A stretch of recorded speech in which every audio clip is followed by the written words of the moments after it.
Berikut adalah beberapa contoh pertanyaan analisis yang dapat digunakan untuk menggali lebih dalam tentang suatu teks, argumen, atau ide. 1. Apa tema utama yang dapat diidentifikasi dalam teks ini? Misalnya, apa pesan inti yang ingin disampaikan penulis melalui karya ini? 2. Bagaimana struktur teks mempengaruhi pemahaman pembaca? Misalnya, bagaimana cara penulis mengorganisir informasi dan bagaimana hal ini membantu atau menghambat pemahaman pembaca? 3. Apa jenis bukti yang digunakan oleh penulis untuk mendukung argumen mereka?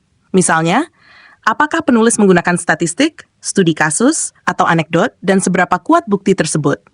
4. Bagaimana gaya bahasa yang digunakan penulis mempengaruhi cara kita memahami argumen?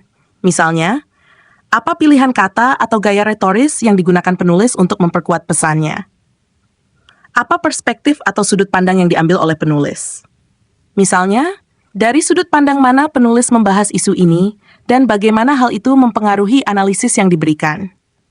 6. Apa asumsi yang mendasari argumen penulis, dan bagaimana hal ini dapat mempengaruhi hasil analisis? Misalnya, apakah ada asumsi yang mungkin tidak tepat atau tidak terbukti dalam argumen yang diajukan? Bagaimana penulis merespons atau mengatasi counter-argumen?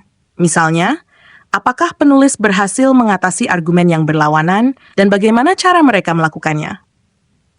8. Apa implikasi dari argumen yang diajukan? Misalnya, apa konsekuensi yang mungkin timbul dari penerimaan argumen ini dalam konteks sosial, politik, atau ekonomi? Dengan menggunakan pertanyaan analisis ini, Anda dapat lebih mendalam mengeksplorasi dan memahami berbagai elemen yang membentuk teks atau argumen, serta bagaimana semua elemen tersebut saling berhubungan. Demikian, semoga bermanfaat.